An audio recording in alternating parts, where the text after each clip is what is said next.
Hey, we're live once again. Good evening, folks. Welcome to Friday Night Tech Talk.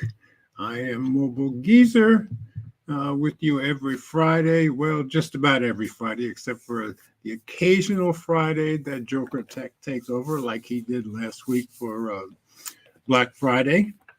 But I'm back as your usual host, and I'm here most every Friday. Hey, Vince is here. Glad to see you, Vince. Glad to have you here. You're right on time. Eleanor was the first one in. And anybody else that's here, if you're new here, please type something in the comments. Let me know you're here. Let me know if you like your show. Thank you, especially to those who show up every week. People like Vince, like Eleanor, like Brian, like Gary. Oh, and let me put it in the comments. Renz will probably not be here tonight simply because he's on vacation with his family and he does deserve some family time. But I figure if I don't put it in the comments and somebody comes in, they're going to start worrying about where Renz is, because Renz is, along with Eleanor, usually one of the first two in here.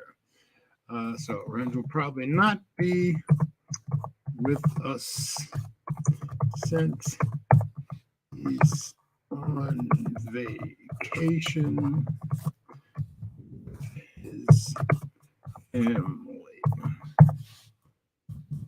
No need to worry. Because we've had it in the past where people did worry when Renz wasn't here or didn't type something in the comments. So just wanted everybody to know that. Also, Mike has already let me know he's busy and he will not be with us this week. So I haven't heard anything from Will or Ted. You never know about them. They may or may not show up. But if they show up in the stream, I will let them in and let you know as soon as I notice them, which I probably will notice them right away. So if you're new here, I'll do what I do every week. You can follow along in the show notes. If you go to my website, let's get my other stuff out of the way first. Okay. If you go to my website, go to mobilegeezer.wordpress.com, click on today's date. It'll pull up just the show notes for tonight's show. So while we're here, let me change the look so I can have a little more space here. Let me see if I can change this. Uh-oh. So, of course, because I said Renz is not going to be here, probably not. Renz shows up right away. I don't make a liar out of me, Renz. As always, you're very kind even to let me know. So I appreciate it. And I'm glad you're here. He says they have Wi-Fi at the resort. So glad you're here. Eleanor's telling me don't forget my sandwich. She treated me to a public sandwich. And anybody who hasn't had a public sub sandwich, it's one of the best there is in this country. So that was my dinner, but they're very large, so we both ate half, so I'll probably eat the rest of mine later. But Renz, glad to have you here. Glad they have Wi-Fi. If you missed it, I said Mike will not be here tonight. Not sure about Ted and Will. So, while we have my website on screen, I'll just go over what we're going to go over tonight. So we're going to talk about that's in the Supreme Court right now. They're arguing about whether or not Section 230 protects hosting platforms from liability. So that'll be the story that we'll start with. Also, there's a new app which is kind of working that might be bringing iMessage to Android. We'll go over what Android Authority says. The app is called Sunbird. That's what the logo looks like. And they had a pretty good demonstration, but it also didn't work perfectly. So we'll go over that. And of course, a lot of people have been excited about Hive replacing Twitter, but Hive has some security issues this week. I gather some pretty serious ones. Their servers are down and they're not even sure when they'll be back. But don't get too excited about Hive replacing Twitter at the moment. And after that, the issue with iOS Crit, this detection with it going off from roller coasters and that kind of stuff on your iPhone, may be fixed with the latest update. I've already updated mine. And then I have another iOS 16.2. Now that's the latest version, but the 16.2 beta 3 makes you always on display, much like Android. So we haven't got it out of beta yet, but we'll go over the story. And then LastPass, which is, of course, one of the best password apps there is, but they've had their second data breach in 4 months, so we'll talk about that. And finally, Corning has come up with Gorilla Glass Victus 2, which is supposed to be much better, but the story doesn't say what phones we're going to see it on when, but I gather we're going to see it on some of the top phones very soon in the beginning of the year, is my guess. So those are the stories we're going to go over tonight. And let me stop screen and put my branding stuff back the way it was. Where am I? I am lost. There I go. Okay. And of course, Super Chat is wide open if you'd like to donate and help the channel. And of course, all monies go to getting more products for the channel. All right, so we're going to start on tonight's stories. If nobody else comes in, it'll probably, as usual, be a shorter show, but we'll see how it goes. So I'm going to go into the first story. Share screen again. And this was on The Verge. The Supreme Court battle for Section 230 has begun. And this is totally with YouTube, but of course it'll affect the others also. So let's go into read a view, get rid of some of these ads. This is by Addie Robinson. This is from yesterday. The first shots have been fired in the Supreme Court showdown over web platforms, terrorism, and Section 230 of the Communications Decency Act. On Tuesday and Wednesday, petitioners filed briefs in Gonzalez versus Google and Twitter versus Taamneh, a pair of lawsuits blaming platforms for facilitating Islamic State attacks. The court's final ruling will determine web services' liability for hosting illegal activity, particularly if they promote it with algorithmic recommendations. And that's the whole crux of this case, with promoting it. The Supreme Court took up both cases in October, one at the request of a family that's suing Google and the other as a preemptive defense filed by Twitter, so before Musk actually owned Twitter. They're two of the latest in a long string of suits alleging that websites are legally responsible for failing to remove terrorist propaganda. The vast majority of these suits have failed, often thanks to Section 230, which shields companies from liability for hosting illegal content. But the two petitions respond to a more mixed 2021 opinion from the Ninth Circuit Court of Appeals, and this time I actually agree with the Ninth Circuit, which threw out 2 terrorism-related suits, but allowed a third to proceed. Gonzalez versus Gonzalez claims Google knowingly hosted Islamic State propaganda that allegedly led to a 2015 attack in Paris. I think I remember that attack, thus providing material support to an illegal terrorist group. But while the case is nominally about terrorist content, its core question is whether amplifying an illegal post makes companies responsible for it. I think it should be. If you're going to promote it, you ought to be responsible. That's just my opinion. In addition to simply not banning Islamic State videos, the plaintiffs, the estate of a woman who died in the attack, say that YouTube recommended these videos automatically to others, spreading them across the platform. Google has asserted that it's protected by Section 230. I don't think you're protected when you're promoting this stuff. But the plaintiffs argued that the law's boundaries are undecided.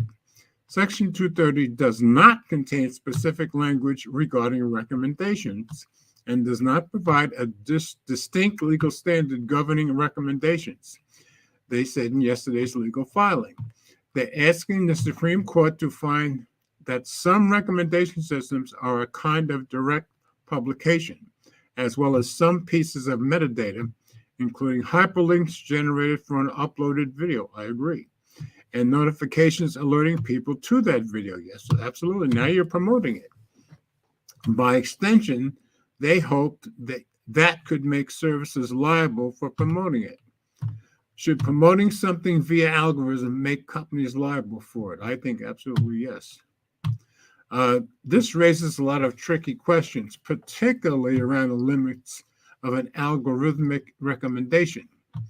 An extreme version of that liability, for instance, would make websites liable for delivering search results, which almost all computing tests are fueled by algorithms. Now there, I'm thinking maybe you don't hold them responsible. That included objectionable material. The suit tries to allay this fear by arguing that search results are meaningfully different since they're delivering information that a user is directly querying. I agree. But it's still an attempt to police an almost ubiquitous piece of present-day social media, not just on giant sites like YouTube and not just for terrorism-related content. Meanwhile, Google has objected to claims that it's not adequately fighting terrorism. Through the years, this is a quote, YouTube has invested in technology, teams, and policies to identify and remove extremist content. We regularly work with law enforcement, other platforms, and civil society to share intelligence and best practices. Undercutting Section 230 would make it harder, not easier, to combat harmful content. It could, I guess. Making the internet less safe and less helpful for all of us, said spokesperson Jose Castaneda, okay, in a statement to The Verge. Twitter versus Taamneh, meanwhile, will be a test of Twitter's legal performance under its new owner, Elon Musk. The suit concerns a separate Islamic State attack in Turkey, but like Gonzalez, it concerns whether Twitter provided material aid to terrorists. Twitter filed its petition before Musk bought the platform, aiming to shore up its legal defenses in case the court took up Gonzalez and ruled unfavorably for Google on it. In its petition, Twitter argues that regardless of Google's outcome with Section 230, it's not a violation of anti-terrorism law to simply fail at banning terrorists and using a platform for general purpose services. I kind of agree with them there. It is far from clear what a provider of ordinary services can do to avoid terrorism liability. I agree. Under that framework, Twitter argues, a lawsuit could always allege the platform might have worked harder to flush out criminals. That's true. You can always come after them harder and go deeper. There's no complete timeline for the cases yet, but new details will emerge over the coming months. Google, for its part, has until January 12th to file a response brief, and the Supreme Court is almost certain to take up other Section 230 related cases in the next few years, including a decision on laws banning social media moderation in Texas and Florida. So all this stuff, of course, is ongoing. So pretty serious stuff, and we'll see. in this case, I tend to think Google should be responsible, and I tend to agree with Twitter that they shouldn't be under those circumstances. Just my opinion, though. So let's get off read view and out of here. Stop screen and say hello, Annette. Glad to have you here. So now we've got, and here's Ted. Ted, you can drop in anytime you're ready. You have the link. So Ted's in here, Annette's here. So we've got Texas, and we've got the Philippines, and we've got California. And, of course, we have Helen, who's right upstairs in Tennessee. So, and Vince, I've forgotten where you were. I'm an old man. Oh, well. Maybe Vince is in New York or is he in England? Oh, well. I guess he'll let me know. Sorry about being old and forgetful. So that was the first story. Pretty serious stuff here, and that's going to be ongoing probably for years is my guess. So no heavy-duty product stories this week, but just interesting stories overall. And, of course, I always try to bring you stories, some stories at least, that you're not going to see everywhere else. I am sick to death of talking about the Bitcoin scam and Sam. I'm sick to death of seeing his face all over the place. So I wasn't even, and I brought it up last week, so I'm not going to bring it up again this week. So let's move on to our next story. And share screen once again. Okay. And I said, a new app working on bringing iMessage to Android, and I just said, we'll see. Now, this is on Android Authority, and you'll see why I said you'll see in a minute. So let's go over to Android Authority. Okay, let's. A new app trying to bring iMessage to Android may have found secret formula, or they may not, you'll see. There are still a lot of questions, but it sounds promising. This is by C. Scott Brown, who writes a lot of stuff for Android Authority.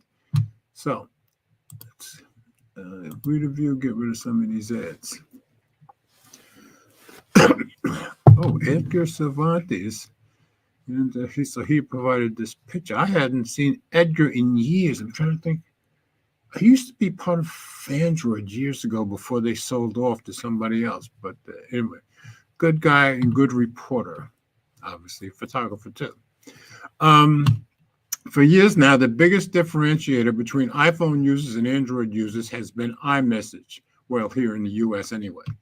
With iPhone users having their own special place to congregate, where Android users are at best irritating and at worst outright banned. It's caused a huge schism between the two platforms, well, that's true. Several companies have tried to solve this problem. Google, for all its money and power, has simply taken to poo-pooing the whole situation publicly, that's true, and encouraging Apple to adopt RCS. Yeah, now I saw a story where, let's see if I can find that story, where, I'll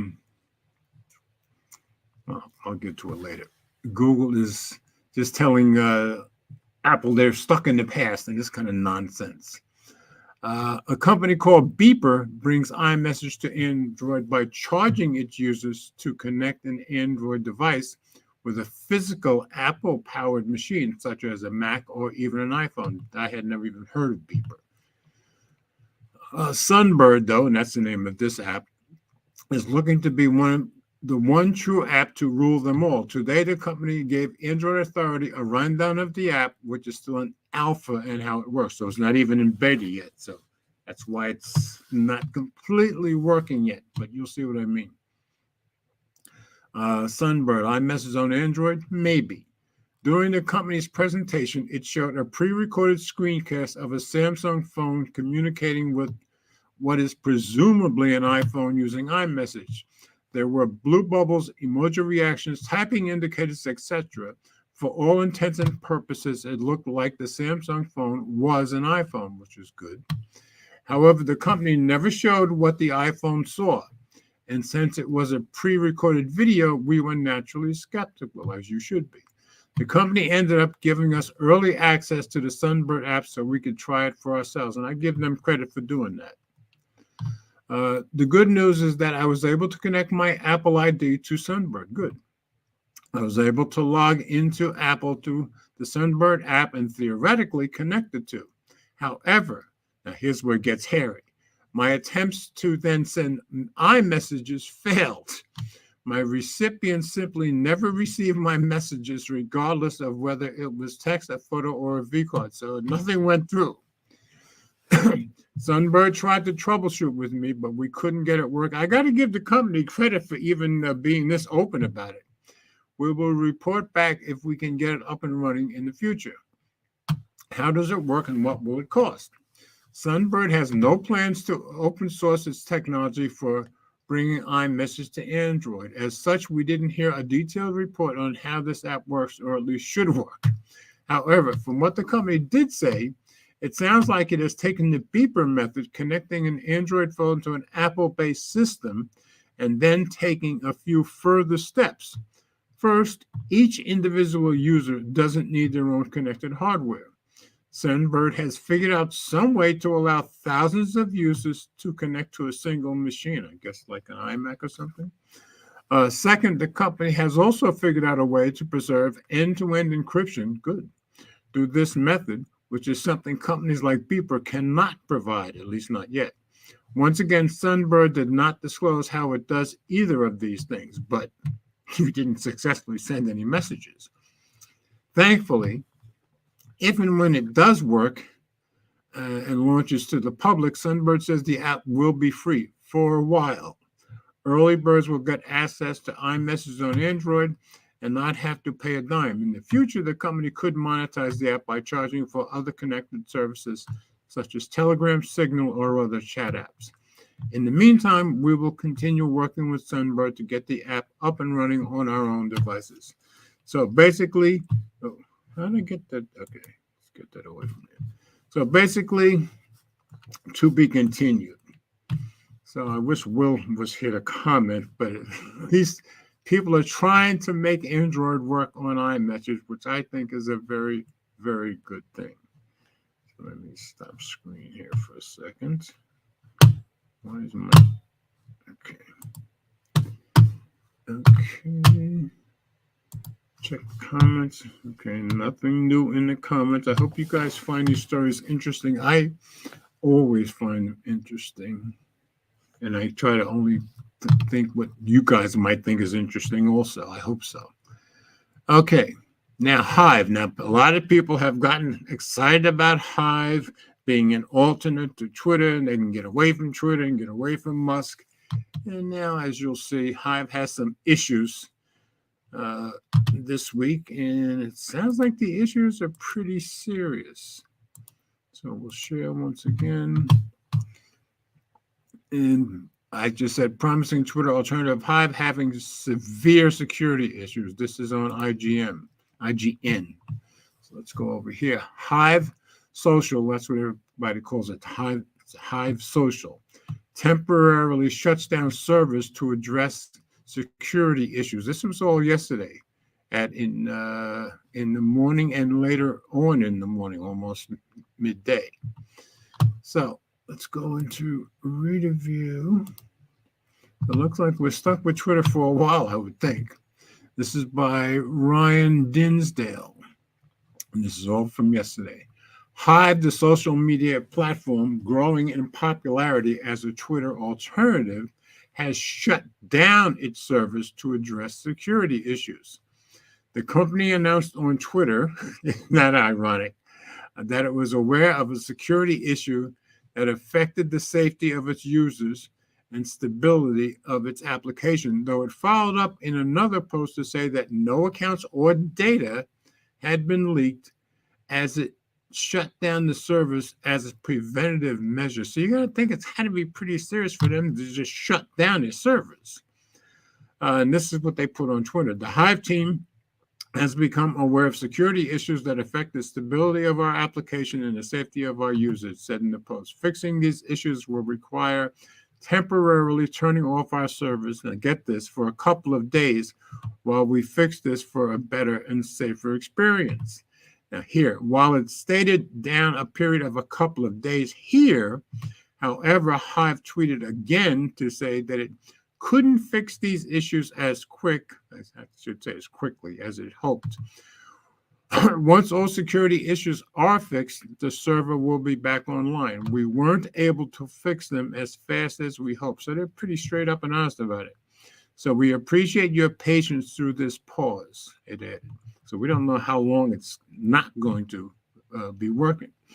Hive launched in 2019, but has entered the mainstream over the last month, with many Twitter users reconsidering their place in the platform after the Elon Musk buyout. It offers a timeline feed of followed accounts, just like Twitter, alongside a Discover page that shows trending content. So it sounds like it works like Twitter. I haven't tried it yet. But anyway, it's not available at the moment, and they don't seem to know how many days it won't be available. So let me go over here, stop screen. And Don is in here. Hey, Don, glad to have you here, brother. Yes, Renz is actually in a hotel with his family, and he's doing R&R. He told me he probably wouldn't be on, but turns out he got on the hotel Wi-Fi, and he was right here, right after I told everybody he wouldn't be on, of course. What's Don saying? Today was an early gift to self. Treat yourself. Don't cheat yourself. Okay. 2 charging bricks today. Okay. Google 30-watt brick and 1 GNR by OtterBox, all for 30 watt. Also, Pixel Buds Pro in black. I love my Pixel Buds Pro. Okay. And let's see what else. And Black Friday, I got the watch by Google. Boy, Don, you've been busy. Good for you. Ren says somewhere south of Luzon. Okay. Okay. So, Don, you did really good. He did use Black Friday the way you should use it. Actually, so did I. So I've got my Flip 4 on order. So that should be here December 9th, something like that, I think. So let's move on to our next story. Oh, and before I do, let me go over here. Let's see, telling me. Let me go check something on Telegram. It's coming up. Because Will did say, don't have the story in tonight's stories, but Will did come up with a story a few hours ago. First reported use of emergency SOS via satellite saves snowmobiler in Alaska. So somebody's actually already used the Apple SOS feature to save themselves. So I think that's pretty awesome. But the next story says you should update your iOS right away, because they think they figured out the crash issue about this thing thinking you're crashing when you're on a roller coaster. So this was on Tom's Guide. Let me go back to sharing screen. Okay. And iOS 16.1.2 is out, and you'll want to update right away. That's because of them solving, they think, the crash issue. Apple's latest update has security fixes, but may also improve crash detection, and that's what it's all about. I did mine. Let's see. Let's change this a little bit.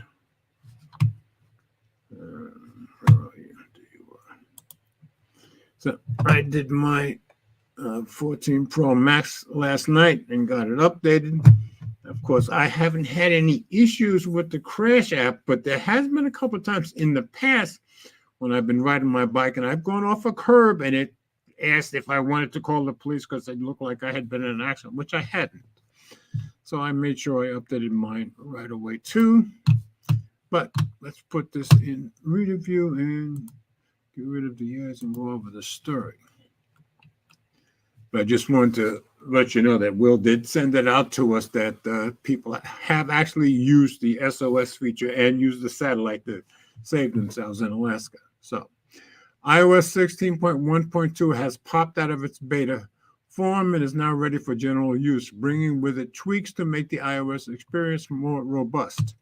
According to Apple's notes, it includes crash detection optimizations, which is what we want, on iPhone 14 and iPhone 14 Pro, and improved compatibility with wireless carriers. This is the next major update to iOS 16 after 16.1 and will be rolling out this month. Mostly it brings in security tweaks, and as Apple has yet to have full notes on the update, it's unclear when the features seen in the previous betas will make it to iOS 16.1.2. In the betas, we saw the introduction of a new freeform whiteboard app designed for creating a hybrid mix of a noteboard and image mood board. Yeah, I saw that in a previous story. Revamped HomeKit architecture, lock screen widgets for sleep and medication tracking, and the option to have the always-on display with a black background. Thank God I don't need medication tracking because I don't take any medication. Nevertheless, you'll want to download the iOS 16.1.2 as it looks set to iron out the teething problems with crash detection, a new feature Apple introduced in September to its iPhone and the other Apple Watches. Could fix the 14 crash detection. While Apple's notes only mention crash detection optimization, hopefully 6.1.2, it's 16.1.2, will fix the safety feature, which has fallen foul of some errors. For the uninitiated, crash detection is one of Apple's new and notable safety features introduced this year with the iPhone 14 series. You know what? Let me see if I can pull that story up and show you guys that story that Will had sent, because I think it might be important for us to know. Not sure if I can pull it up, but I'll give it a shot. That was on 9 to 5 Mac. So let me go back to StreamYard. Okay. So here it is on 9 to 5 Mac, and we can thank Will for this. First reported use of emergency SOS via satellite saves snowmobiler in Alaska. So this really does work, and Apple is right. It might be a life-saving thing here. In what appears to be the first reported use of emergency SOS via satellite, a snowmobiler in Alaska was successfully rescued when he became stranded in an extremely isolated area. So exactly what it was meant to do. That's great. Alaska State Troopers received an alert from the Apple Emergency Response Center in the early hours of yesterday morning. And I showed you 2 weeks ago the article that went over the emergency response, but that was just testing it. This one's for real. The state of Alaska Department of Public Safety provided a brief report on December 1st, so just yesterday. At around 2 a.m., the Alaska State Troopers were notified that an adult male traveling via snow machine from Norvik to Kotzebue had activated an Apple iPhone emergency iOS via satellite on his iPhone and became stranded. And at 2 a.m., so this had to be some serious stuff. This guy stuck out in the snow at 2 a.m. Working with local search and rescue teams, the Apple Emergency Response Center, and the Northwest Arctic Borough Search and Rescue Coordinator, the NWAB SAR deployed for volunteer searches to the Nimick Point area directly to the GPS coordinates provided by the Apple Emergency Response Center. That's awesome. The adult male was located and transported to Kotzebue by the volunteer search team. There were no injuries reported to troopers. That is a great, great story. The report doesn't state the issue that caused the men to become stranded, so we won't go over the rest. But anyway, somebody's life has already been saved by this, which I think is awesome, and it's doing exactly what Apple designed it to do, and it seems to be working exactly the way Apple said it should work. So I think that's pretty good. So kudos to Apple. Okay, so back to the original story, but with crash detection optimizations, Apple may have reduced the potential for false crashes to be detected by compatible iPhones and Apple Watch models, which should mean less errant emergency alerts. And yes, I think a lot of the problem, let me come back over here. I think a lot of the problem is more caused by the watch. Actually, this is my Pixel watch. But I think the times that I've gone off the curb and had the app tell me it thought I had crashed, that's because my watch got jarred hard going off a curb when I'm on the bicycle. So I think it's great that they address both the phone and the watch. We don't know this for sure, as Apple doesn't go into specifics, but we'd be confident that it's not skimped on making crash detection more accurate. So get iOS 16.1.2 now, because like I said, I got mine yesterday to download the latest version, and you know how to download the latest version on your iPhone. So anyway, hopefully you won't be on a roller coaster and have it go off again. That's the main thing here. So, but thank God it's already saved somebody up in Alaska, so that's a wonderful thing, I think. Okay, what else? Comments.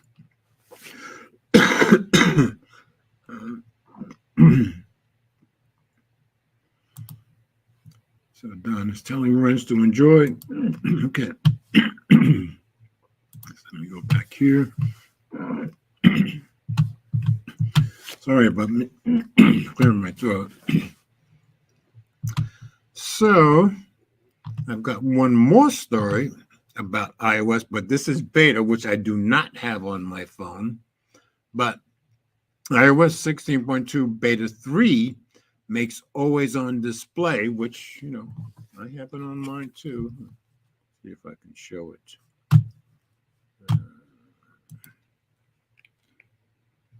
So there's my always on display. Hopefully you can see that okay. But this beta version makes it a whole lot better. You'll see what I mean. It makes it like Android. So once again, we're going to 9 to 5 Mac. Apple is making iPhone 14 Pro always on display work like Android in iOS 16.2. But remember, we're talking beta. So let's go to reader view. iOS 16.2 includes a major change for iPhone 14 Pro and iPhone 14 Pro Max's new always on display. After complaints from some users, iOS 16.2 Beta 3 includes a new option that allows users to disable wallpaper and notifications from appearing on the iPhone's always on display. And let's see if I can show you what they mean. If you see, okay, so there it's not. Okay, but when I go to always on display, you'll see the wallpaper and everything is still there. Well, now you'll have options to change that. Okay. So let's change this. The controversy. When the first iPhone 14 Pro reviews were published in September, some reviewers were critical of how Apple had implemented the always-on display, calling it too on because it's showing too much. Apple's implementation of the tech is far more ambitious than Android manufacturers, many of which only show a black wallpaper and the time. That's true. By default, the iPhone 14 Pro's always-on display shows a dimmed version of your wallpaper, which I just showed you, with notifications at the bottom, which is just saw that too, I think. You can tap on the display or swipe up from the bottom to wake it up, which you just saw me do. iOS Beta 16.2 Beta 3 adds new setting to address these complaints. And it sounds like a good idea for people who were complaining about it. This new option can be found in the Settings app, then in the Display and Brightness menu. In this menu, tap on the Always On Display option. Right now, if you tap on Always On Display and you're not in Beta 3, it doesn't do anything. and you'll see three options. By default, the iPhone 14 Pro is always on display. Dims the lock screen when you lock your device or leave it idle, while still knowing helpful information like the time, widgets, and notifications. In Beta 3, however, Apple has added two new toggles, one for disabling the show wallpaper feature and another one for disabling the show notifications feature. So that should save some battery, I guess. If you toggle off the wallpaper and the notifications features, your 14 Pro's always on display will show a pure black design alongside your lock screen widgets and the time, which should please some people. This is similar to what's offered by many Android devices and should help address the complaints of some iPhone 14 users. This is also similar to a workaround that was present in iOS 16, which required running your phone in Do Not Disturb to dim the always-on display and mostly stop the wallpaper from appearing, which I haven't even tried doing that, but I guess it works. So hopefully that option is coming, adding the two new options, and you'll be able to have your always-on display more the way you want it. So I just thought it was interesting that they're actually listening and addressing things. So let's get out of there.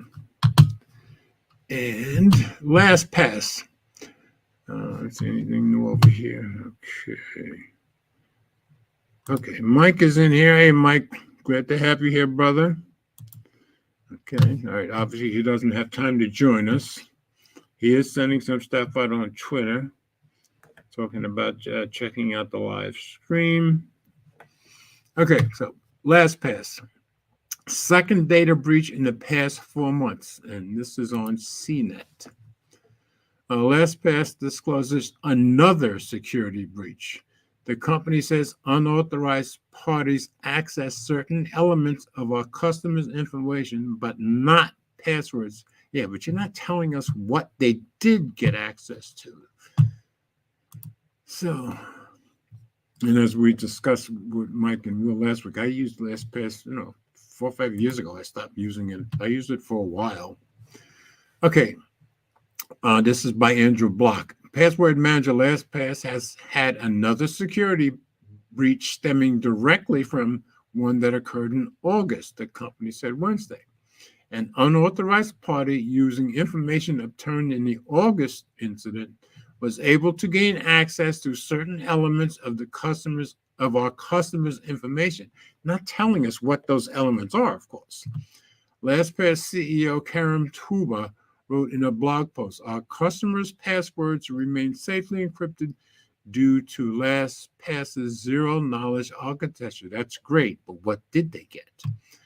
LastPass is designed to let people securely generate and save passwords across their devices, store digital records, and share both with trusted contacts, which is cool. LastPass's zero-knowledge model is meant to give only the customer and not LastPass access to an account's master password, which is great, so they can't even get to it. The company's services are fully functional, Touba said. LastPass is working with an outside security firm to determine the scope of the breach and exactly what information was accessed, the company said. And I guess it's good that they're working with an outside security firm, which I guess is more specialist. But then at the same time, in my mind, your LastPass, one of the best in the world, and you can't figure this out yourself, that bothers me. And of course, I'm a programmer, so that's how I think. But it seems to me somebody at LastPass should have been able to figure out what the problem was, how to fix it without going to an outside company. But I guess they had to have more expertise than they had. So that's my guess anyway. Don't mind me, just an old man complaining. Okay. So let's stop that. And go back to, good, we're going to move on. Let me see if there's anything new. Oh, the Molin's in here. Good to have you here, brother.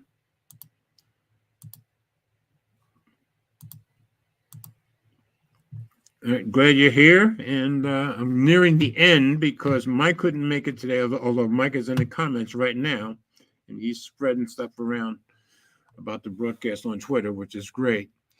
So I've been through all but the last story, but of course, you know, you can follow along in the show notes on my website.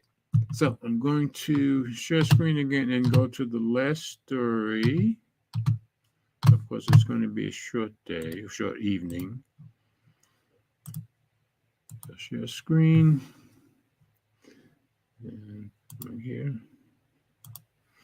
You're welcome, sir. Okay.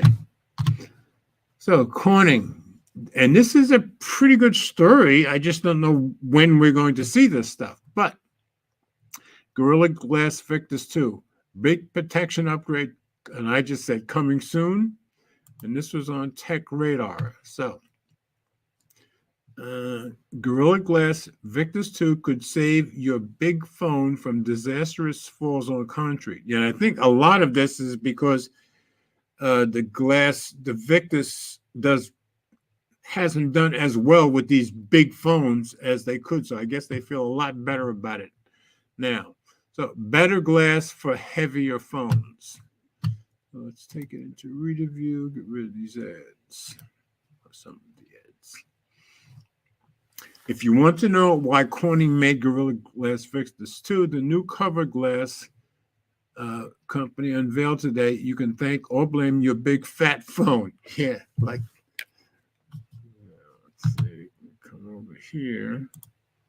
Yeah, big fat phone like this iPhone. This is a big phone, this 14 Pro Max. So I understand what they mean.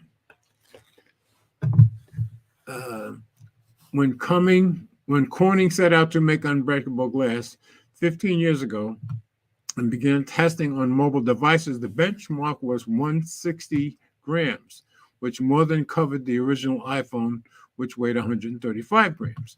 Compare this to the iPhone 14 Pro, which clocks in at a hefty 206 grams, and the iPhone 14 Pro Max, the one I just showed you, which weighs at 240 grams. So from 135 to 240.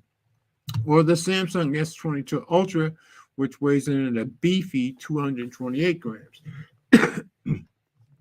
Corning VP and General Manager for Gorilla Glass, David R.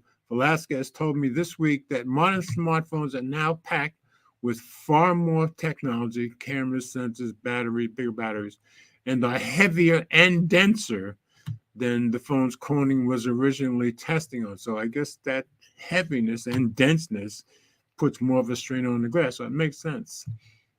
Now the benchmark is 200 grams. That's still shy of some of the weight of the latest phones. Yeah, like two of the ones we just mentioned. But weight is not the only part of Corning's testing methodology that's changed. And more importantly, this Gorilla Glass is not the same either. Victus 2 is a new Gorilla Glass formulation. When we asked for specifics, Velasquez confirmed that it's different than the original Victus. Yeah, I don't think he gives us many specifics, but general, which was introduced 2 years ago, but it's better. That's as much detail as I can give. So he kept it very general. The result is a thinner glass that can stand up equally well to scratches, but offers better breakage performance. So, okay, so Victus was good with scratches, but now it's just as good with scratches and better with breakage. So that's good, especially considering the size and weight of these phones. Corning, though, has changed its testing methodology. After years of dropping thousands of phones from 1M and 2M heights on simulated asphalt surfaces, sandpaper representing the coarseness of the surface with metal underneath it, Corning has added its in simulated concrete. And you can, I don't know if you can see that here. Yeah, let me take it off of reader view for a second, but you get a good look at that picture. See here, it takes it and then you see it drop. So this represents sandpaper. So it's more sidewalk than street, which I gather is rougher on your phone. So I just wanted you guys to actually see how they're testing it. So back to reader view and back to where we were. Corning has added, I guess they finally realized that we drop as many phones on the sidewalk as we do on the street. So yeah, sidewalk is probably where we drop many more of these. With concrete, Corning is testing Gorilla Glass Victus 2 at 1 m. I guess it means millimeter, I'm not sure, and still using asphalt for a 2M test. The difference is not so much hardness as it is the jaggedness of the surfaces. That makes sense. To demonstrate, Corning sent me a sheet embedded with 2 sandpaper squares with coarseness designed to simulate both surfaces. The concrete one is noticeably rougher to the touch. Okay, so that makes sense. So your sidewalk is rougher than your street. It's not just larger phones that are making Corning's job harder. Velasquez reminded me that there was a time when protecting glass screens was comparatively easier. Back in the old days, before there were shaped glass parts, most of the design work was around the framing the phones would have. The iPhone 4 was the first time glass was elevated, a huge change and much more likely to break.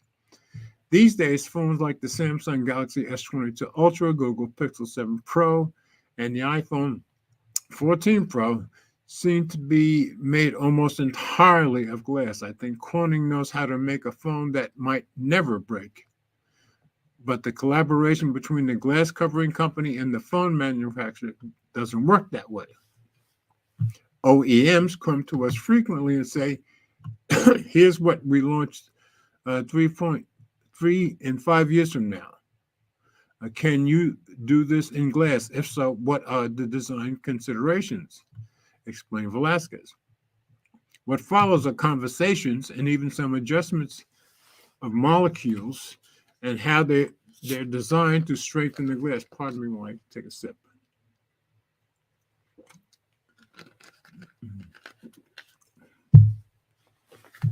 Velasquez was quick to add that phone manufacturers do not get bespoke glass products. Well, there's no reason they should. However, understanding the direction phone manufacturers are heading can impact the kinds of glass, maybe even Victus 2, Corning produces and now and in the future.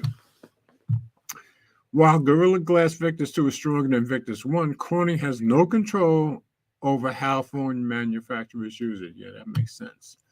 Most phone companies take this much better glass and they make it thinner. Phones can never be thin enough, or they make more aggressive designs, said Velasquez. Can you fold it? Speaking of aggressive designs, I had to ask about bendable glass. Corning doesn't have a bendable product now, but the future will be a different story. They don't seem to know when, though. Velasquez confirmed that Corning is in deep discussion with all big customers on where they're going. Some are further along than others, I'm sure, like Samsung. The company expects to have launched in the next couple of years, but could share a little else about plans. Still, Velasquez says Corning is very excited about bendable glass. What's really great about partnering with customers on enabling bendable designs is it's really, really hard to have glass bending and touching itself. Yeah, that makes sense. It's one of the hardest possible problems you can imagine. Corning tends to excel where the problem is really difficult. Our scientists love to sink their teeth into that. So that's as far as I'm going to go. But anyway, the Victus 2 is supposed to be a lot better, especially when you drop it on a sidewalk, I guess. But it doesn't say a word about what phone it's going to have. But at the end, it did say, if you're looking for some phones that feature the current version of Corning's Gorilla Glass Victus, there's no better place to start than our best phones of 2022, which is going to be your Samsung S22 Ultra and your iPhone 14 Max and Pro Max. But I'm sure this is all going to be for stuff that's coming out in January, February, early next year. That's my guess where you're going to see Victus 2. So let me stop screen. Anything new in the comments? No, nothing new. Okay. And well, made it into an hour anyway.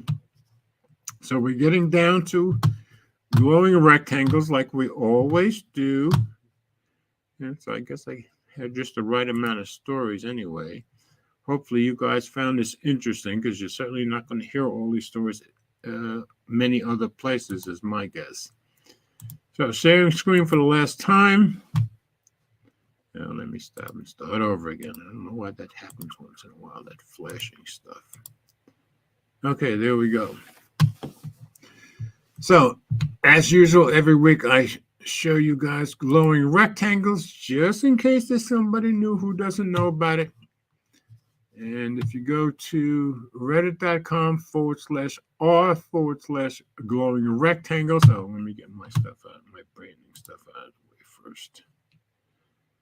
Okay. All right.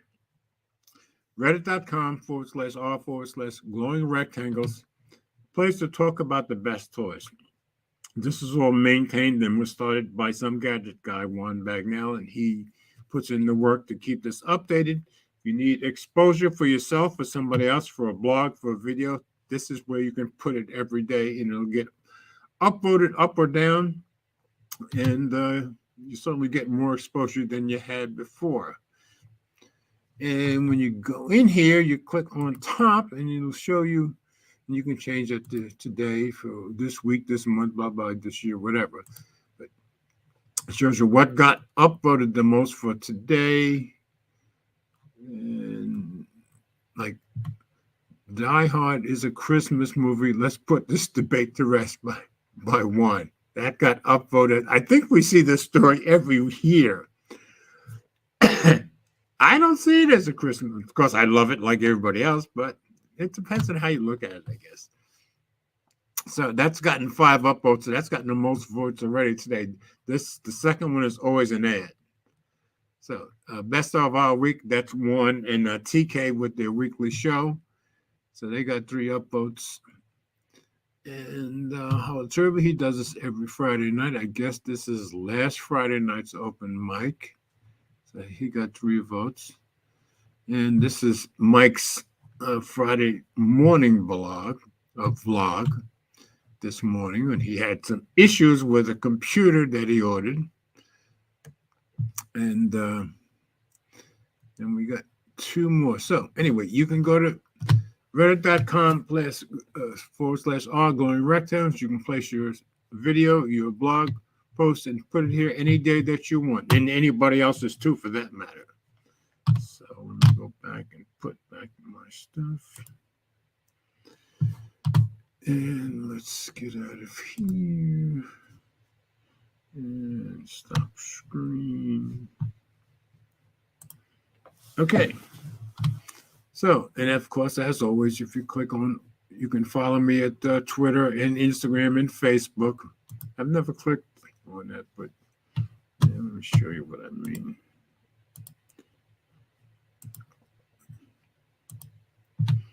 So you can follow me on Twitter, Mobile Geezer. You can follow me on Instagram at Mobile Geezer. And of course, you can follow me on Facebook.